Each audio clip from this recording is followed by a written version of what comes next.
صاحب نے وہ نام مجھے بتائے ہیں جن کو خان صاحب نے فائنل کیا ہے۔ اس کے ساتھ ساتھ خان صاحب نے انسٹرکشن دی ہے ہم KPK گورنمنٹ میں ایک کمیٹی بنائیں گے اور وہ کمیٹی میں مروت صاحب بھی ہوں گے۔ اس کمیٹی میں ہم سارے جتنے زیادتیاں ہوئی ہے اس کو تدارک کے لیے وہ کمیٹی سفارشات وضع کرے گی۔ وہ ان لوگوں کو جن کے ساتھ زیادتیاں ہوئی ہے اس کا کیسے مداوع کیا جائے اس کے بارے میں بھی سفارشات ہوگی، اور اگر لوگوں نے غیر قانونی کام کیا ہے تو ان لوگوں کو کیسے ہینڈل کیا جائے اس کے بارے میں اس کمیٹی کی سفارشات انشاءاللہ تعالیٰ اس پہ ہوگی۔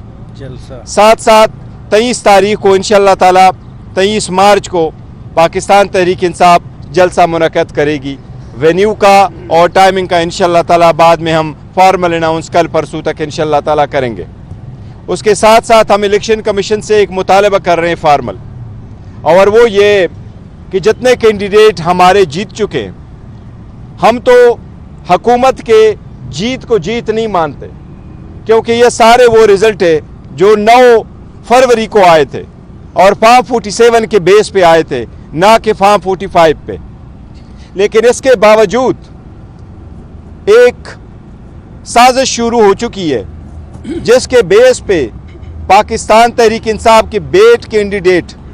جو جیت چکے ہیں، جو آ چکے ہیں، جن کے نوٹیفیکیشن پہلے سے ہو چکی ہے، ان کینڈیڈیٹ کو ریکاؤنٹنگ کے ذریعے سے ان کے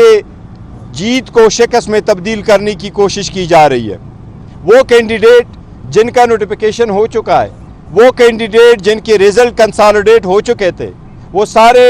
پولنگ ایجنٹوں کے سامنے کنسالیڈیٹ ہو چکے تھے، جن کے پوسٹل بیلٹس کاؤنٹ ہوئے تھے، جن کا الیکشن کمیشن نے نتیجہ نکال کے ان کا نوٹیفیکیشن ایشو کر دیا تھا۔ قانون کے مطابق کنسالیڈیشن کے بعد ری کاؤنٹنگ نہیں ہو سکتی، اس کے باوجود صرف پاکستان تحریک انصاف کے بے کینڈیڈیٹ کے خلاف وہ اپلیکیشنیں الاؤ ہو رہی ہے، اور کئی سارے کیسز ایسے ہیں جن کی کوشش کی جا رہی ہے کہ ان کو ریکاؤنٹنگ میں تبدیل کیا جائے، جس کی ہم شدید مذمت کرتے ہیں، اور ہم مطالبہ کرتے ہیں اعلیٰ عدلیہ سے اور الیکشن کمیشن سے کہ اس پروسیس کو روکا جائے، اور اس کی طرف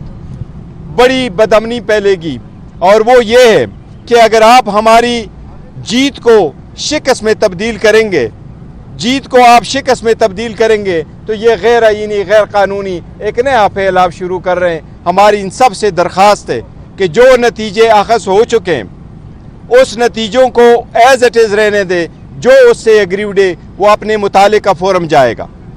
ساتھ ہی ساتھ آج جو reserve seat related Peshawar high court کا ڈیسیجن آ چکا ہے،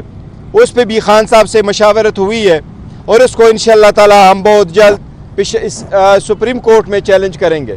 ہماری سپریم کورٹ سے درخواست ہوگی کہ اس پہ جلد لارجر بینچ بنا کے اس سے جلد فیصلہ کیا جائے، تاکہ جن کا حق ہے وہ ان کو ملے،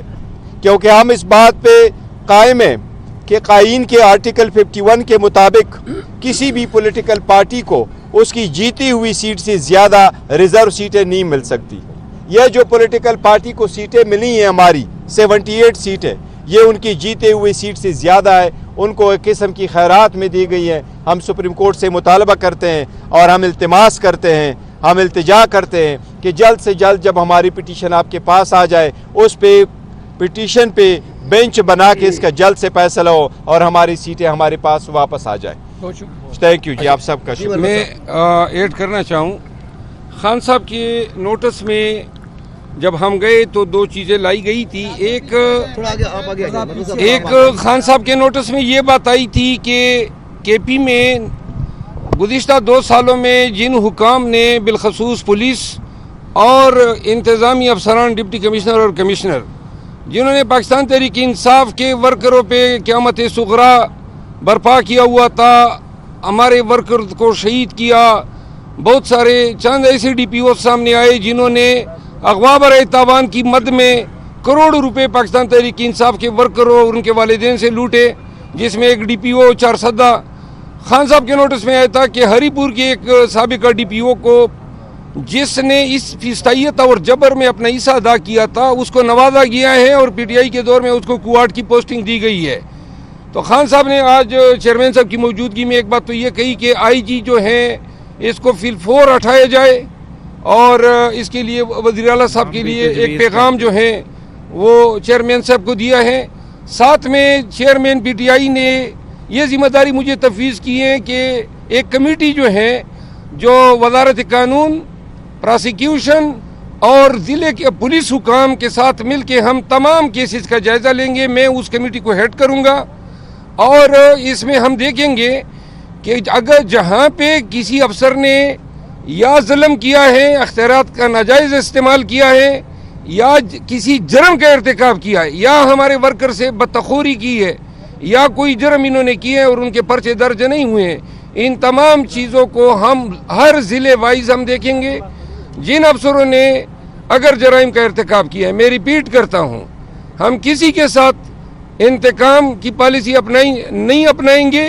لیکن اگر جس افسر نے، جس ڈی پی او نے، ڈی آئی جی نے، ڈپٹی کمشنر نے غلط 3 MPO لگایا ہے اور عدالت نے بدنیتی کی بنیاد پہ کالعدم قرار دیا ہے، یا پولیس نے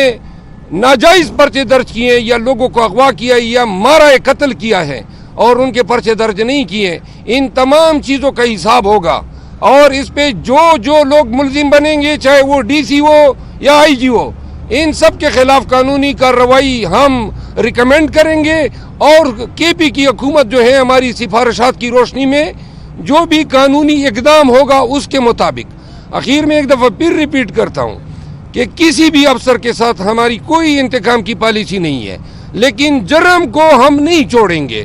جہاں بھی انہوں نے جرم کیا ہوگا تو عدالت خود ان سے نپٹے گی، ہمارا کام نہیں ہوگا. ہمارا کام صرف ان کی پراسیکیوشن ہوگی، پراسیکیوشن ان کی ضرور ہوگی.